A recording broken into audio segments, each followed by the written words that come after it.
Next Thank you. speaker is Dr. Mithun Tulsidas, and he would be presenting on comparison of 24-2 faster, fast, and standard programs of Swedish interactive threshold algorithms of Humphrey Field Analyzer for perimeter in patients with manifest and suspect glaucoma. Yes, I would be requesting Dr. Rajesh and Dr. Gopal Raju, if they are there, to comment on it. Thank you, ma'am. So, respected judges, panel, and viewers, good afternoon. Today, I'll be talking about my study, that is comparison of 24-2 faster, fast, and standard programs in patients with manifest and suspect glaucoma. I have no financial interest. So, let's start with a brief introduction. The SETA program was developed in the 1990s, and it took only half the time compared with the older strategies without any significant reduction in the accuracy. Gradually, it has become a gold standard. Currently, we have three SETA algorithms: SETA standard, fast, and faster. In faster, we have an additional 24-2C program also. The purpose of the study was to compare the visual field results obtained using the three algorithms. So this was a cross-sectional observational study. These are the inclusion and exclusion criteria. Only reliable fields were considered for analysis, and the grading was based on Hoda, Parrish, and Anderson classification.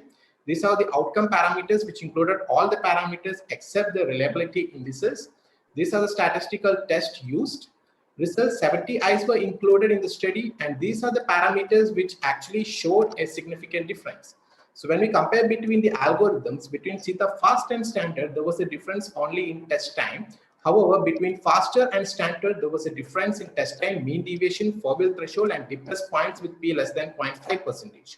We have also compared the hemifield test and grading of the visual field, where 5 cases were underestimated in SETA faster algorithm.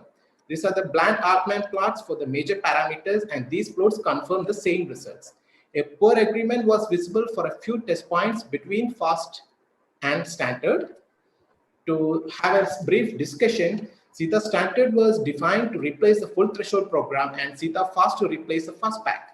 So initially, though SETA fast was considered less precise, later studies have shown that both are equally useful. So at the time of conducting our study, there were only 2 major studies on SETA faster, both in American Journal of Ophthalmology. So we have compared with those studies. In our study, the test time was shorter than fast and standard, and this could be due to only 1 reversal at primary test points with SETA faster. So it starts closer to the expected threshold in the primary points, and there is lack of blind spot check and false negative check.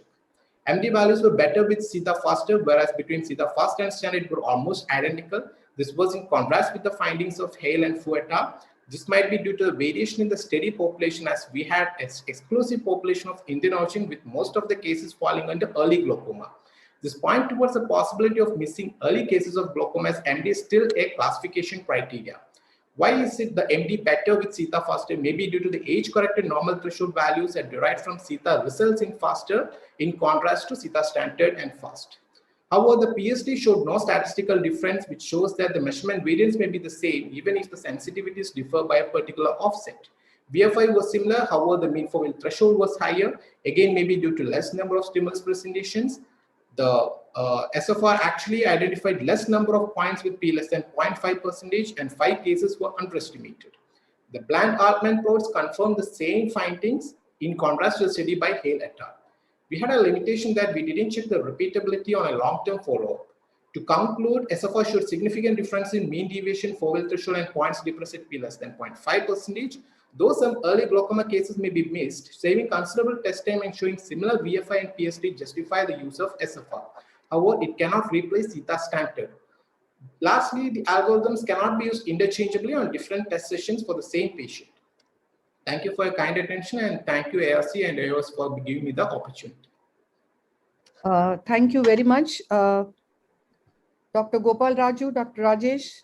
Yes. Nobody is there? Dr. Harsh? Okay, Mithun, that was very nicely done. And Yes. What exactly would you tell the people is the role of the faster one, in which you are actually having 24- with 2C? So 24-2C is actually different from the 24-2 faster program, because in 24-2C we have an additional 10 points in the central 10 degrees. So basically nowadays the recent literature shows that the retinal ganglion cells in the macula will be affected in early glaucoma also. So in cases where glaucoma suspects, it will be better if you have a new machine. If you have the 24-2C program, then you will be able to detect even the central scotomas if there are any. So in 24-2, sometimes it might be missed because there are studies showing around 20 to 30% may not show the scotoma in the central area in 24-2. So in such cases, for a practitioner, what do you recommend? What test should they do? So for a glaucoma suspect, that is, if you are not very much confirmed about the diagnosis, if you are doubtful and it is a very suspicious disc, then I would prefer to do a 24-2C in a glaucoma suspect case.